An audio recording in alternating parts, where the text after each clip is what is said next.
Hey everyone, welcome to your deep dive. Today we're tackling something that I know can be really tricky for a lot of English learners. Understanding fast English. You know, it just sounds like one long jumble of sounds. Yeah, it's super common. And honestly, it can be pretty frustrating when you feel like you're missing everything. Totally. You get like a word here and there, but the Yeah. rest is just whoosh. Right. But the good news is it's usually not about your actual English level. It's more about, how native speakers really talk in everyday casual situations. It's different. Exactly. It's different from the textbooks, for sure. And for this deep dive, we looked at a great resource, a YouTube video. Ah, yeah. It's called English Podcast Conversation, Understanding Fast English, Learn English with Pods EPT34. It's from the BBX Learning English podcast channel. Okay, nice. They usually have good stuff. Yeah, they really break down why it's so hard and what you can actually do about it. Perfect. So that's our mission today, really. We want to unpack why English can sound so incredibly fast sometimes. And then, more importantly, give you some real strategies, things you can actually use to get better at understanding it. Yeah, the goal is for you listening to feel, way more confident by the end of this. Like you can handle faster speech. Definitely. Confidence is key. Okay, let's unpack this. Yeah. Because honestly, sometimes it just feels like magic how quickly some people talk and others understand. Let's figure out the mechanics. Let's do it. So the first big question is, why? Why does it sound so fast? People feel like native speakers are talking at like lightning speed. Right, warp speed, exactly. Is that actually true? Are they talking faster? Well, that's the common perception, isn't it? But the video makes a really good point. It's not always about the actual speed, the words per minute. Oh, so what is it then? It's more about how the language is spoken, the way sounds change and connect in natural speech. Okay. So how it's delivered. And the video mentioned three main reasons for this feeling of speed. That's right. 3 key things. The first one is connected speech or linking. Connected speech. Right. So words aren't always pronounced like separately. Exactly. Instead of saying, "What are you doing?" with clear pauses, a native speaker is much more likely to blend it. It comes out sounding more like "what you're doing" or "what you're doing." Ah, yeah. What you're doing. The T and yaws sounds kind of merged, don't they? Precisely. The sounds link across word boundaries. The video also used "did you eat?" Okay. instead of "did you eat?" It often sounds like "did you eat?" or even "jeet." Jeet. Wow, okay. That's quite a change. It's like the words are kind of melting together. That's a good way to put it. They flow into each other. And if you're listening for distinct words, that flow can sound really fast and confusing. Right, because your brain is expecting gaps that just aren't there. Okay. Okay, so connected speech is number one. What's the second reason? The second one is word reductions. Reductions, making words shorter. Exactly. In casual spoken English, we shorten words all the time. Think about going to. Becomes goa, Right. Or want to. wanna, Got to. gotta. Yeah, those are everywhere. They really are. And it's not just those. Contractions, too. I am becomes I He will do. becomes he'll do That's not. not. All these little shortcuts add up. And if you're listening for the full going to or want to, hearing gonna or wanna might just fly past you, or it feels like words are missing. It can definitely feel like words are just disappearing, especially if you learned more formal English first. Okay, that makes sense. So words connect and words get shortened. What was the third piece? The third reason is unstressed words. Unstressed words, meaning some words are said more weakly. Exactly. In an English sentence, not every word gets the same emphasis. Some words, usually the important content words like nouns, main verbs, adjectives, are stressed. They're clearer, maybe a bit longer. Okay. But other words, often the function words like articles, the prepositions to, of, auxiliary verbs, Yes. they tend to be unstressed. They become weaker, faster, sometimes harder to hear clearly. Ah, okay. Can you give an example? Sure. The video used "I went to the store." Okay. He probably wouldn't say "I went to the store" with equal weight on each word. Right. That sounds robotic. Exactly. It's more like "I went to the store." The to and the become very short and weak, like "ta." I went to the store. Yeah, I hear that. They almost get swallowed up between the stressed words went and store. Precisely. And that rhythm, that pattern of stressed and unstressed syllables, is fundamental to how English sounds. If you're trying to hear every single word equally clearly, you'll struggle. Okay, here's where it gets really interesting.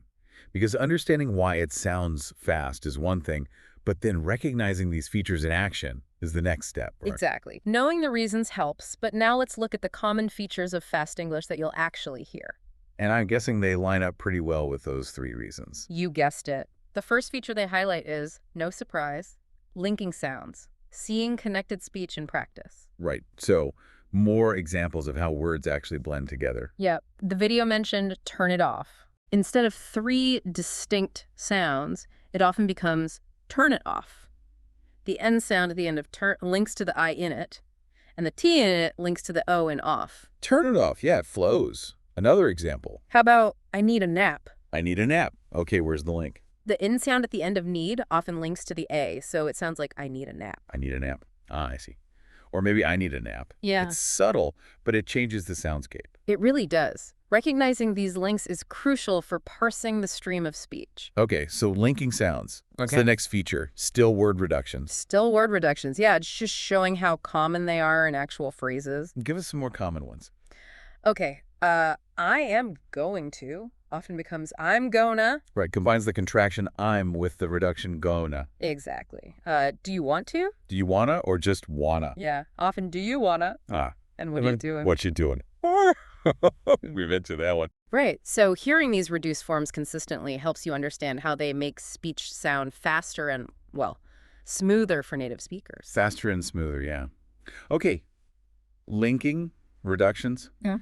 What's the third feature of fast speech? The third one is dropped sounds, sometimes called elision. Drop sounds. You mean sounds just vanish? Pretty much, yeah. In very casual, fast speech, certain sounds, often consonants and tricky clusters or at the end of words, might not get fully pronounced. Okay, like what? The video used the word internet. Internet, okay. Many native speakers, especially Americans, will pronounce the T after the N very softly or drop it entirely so it sounds like internet or even innet. Internet, wow, okay. I've heard that. If you're expecting a strong D, that could throw you off. Definitely. Another super common one, I don't know. I don't know. Where does the sound drop? Often the N at the end of don't gets dropped, especially before the N in no, so it sounds like I don't know. I don't know. Yeah, that's extremely common. It is. And things like dropping the D in and, so rock and roll becomes rock and roll. These dropped sounds contribute significantly to that feeling that you're missing words. Because you are missing sounds you might expect to hear based on spelling or more careful speech. Exactly. So understanding these 3 features, linking, reductions, and dropped sounds, it really pulls back the curtain on why everyday spoken English sounds so different from, say, a news report or a language learning tape. It explains so much. Okay, so now we know why it's hard and what features to listen for. Now for the big question. Yeah. How do we actually get better at hearing this stuff? How do we train our ears? Right. This is the crucial part. The video gives 5 really solid strategies for you to practice. Okay, let's hear them. Strategy number 1. Train with slow, then fast speech. Start slow, then speed up. Makes sense, like warming up before exercise. Exactly like that. Use the playback speed controls that you find on platforms like YouTube or many podcast players. Start listening at maybe 0.75x speed. Focus on understanding clearly at that slower pace. Let your brain catch the links, the reductions. Then once you're comfortable, bump it up to normal speed, 1x. So you're gradually acclimatizing your ears. That sounds really manageable. It is. Strategy number 2, listen and read at the same time. Using subtitles or transcripts. Exactly. When you see the words while hearing the sounds, your brain makes connections. You literally see going to while hearing gonna. You see did you while hearing did you. That helps bridge the gap between the written form and the spoken reality. It's incredibly powerful for recognizing these features in context. Use it with TV shows, podcasts with transcripts, audiobooks. Start with the text, then try listening without it. Okay, good tip. What's strategy 3? Number 3 is shadowing. Shadowing. Explain that one. Shadowing is where you listen to a short chunk of audio, maybe a sentence or 2, and you immediately try to repeat it exactly as you heard it. Okay. Mimic the speed, the rhythm, the intonation, the linked sounds, everything, like you're the speaker's echo or shadow. So I hear, what you want to do later. And I immediately say what you want to do later. Trying to sound just like the original. Precisely. It's fantastic for tuning your ear to the nuances of fast speech, and it also seriously improves your own pronunciation and fluency. Kind of forces your mouth and brain to work at that faster pace. Yeah. I like that. Okay, strategy 4. Strategy 4, focus on keywords, not every single word. Permission to not understand everything. Exactly. Remember those unstressed function words? They often get reduced or swallowed. Trying to catch every single a to can be exhausting and counterproductive. Right. Instead, focus your attention on the main content, words, the nouns, verbs, adjectives, adverbs that carry the core meaning. So in that example, do you want to grab some coffee later? Oh? The video suggested focusing on. Want coffee later. Even if the little words in between are a bit blurry, those keywords give you the main idea. Want coffee later. Yeah. You get the message. That's a relief, actually. Don't sweat the small stuff. Pretty much. And the 5th strategy. The final one. Listen every day, even just for 5 minutes. Consistency. Always key, isn't it? Absolutely. Your brain needs regular exposure to adapt. Short, frequent listening sessions are often more effective than one long, infrequent session. So find 5 minutes during your commute, or while making coffee, or before bed. Exactly. Listen to a bit of a podcast, a YouTube clip, a song. Just make it a daily habit. That consistent input really adds up over time. Okay, those 5 strategies sound really practical. Slow to fast training, listen and read, shadowing, focus on keywords, and daily listening. So what does this all mean for our listeners? It means that understanding fast English isn't some impossible mountain to climb. It's a skill you can develop with the right techniques and consistent practice. You can train your ears, basically. You absolutely can. And the video also talks about where to find good practice material using these strategies in the real world. Right, moving beyond just exercises, too. Well, real conversations. How do we do that effectively? Good question. The video suggests 3 main ways to practice with authentic materials. First, watch TV shows, movies, or YouTube videos with real dialogue. A fun method. Definitely. They mention shows like Friends, The Office, Modern Family. Sitcoms are often great because they feature lots of natural, fast-paced, everyday conversation. Yeah, lots of banter. Exactly. Or on YouTube, look for interviews, vlogs, panel discussions, anything unscripted where people are just talking naturally. And the advice is still the same. Maybe start with English subtitles if you need them. Yep, start with subtitles on to connect sounds and words, then challenge yourself by turning them off and seeing how much you can catch. Okay.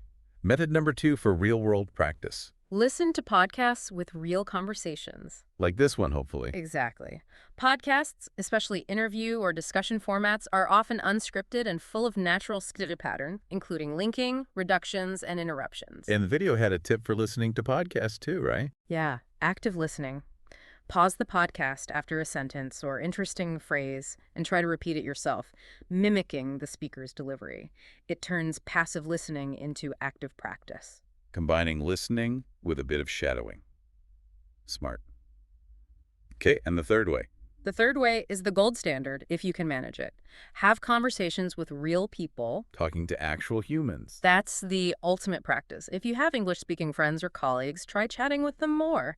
Or look for language exchange partners online. There are tons of platforms for that. Yeah, putting yourself in the situation where you have to understand and respond. Nothing beats it. And the video added a cool little trick if finding partners is difficult. Oh, yeah. Talk to yourself. Got it. Yeah, seriously. Have imaginary conversations in English. Ask yourself questions and try to answer them quickly, naturally. It sounds a bit weird, maybe, but it helps you practice thinking and forming responses in English at a conversational pace. Huh. Like rehearsing in your head, but out loud. Low-pressure practice. I can see how that would help get your brain used to processing faster. It really can.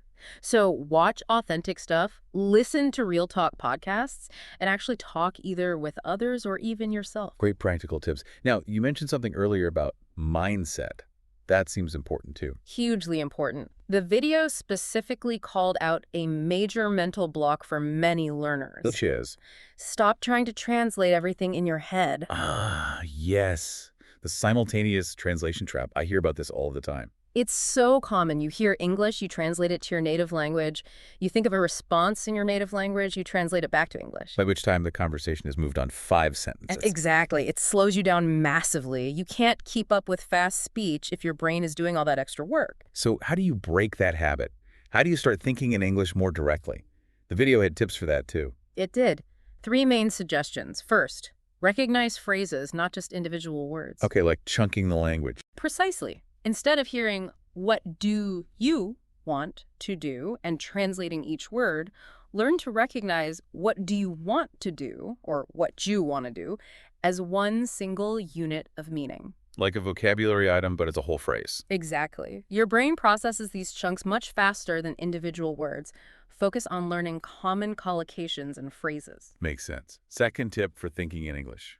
Focus on the main idea, not every single word. We touched on this with the keyword strategy, right? Yes, but it's also a mindset shift, except that you don't need to understand 100%. Native speakers often miss words in fast conversation, too, but they follow the gist. Aim for overall comprehension, not perfection. Okay, let go of the need to catch every the and is. Focus on the core message. That's freeing. It really is.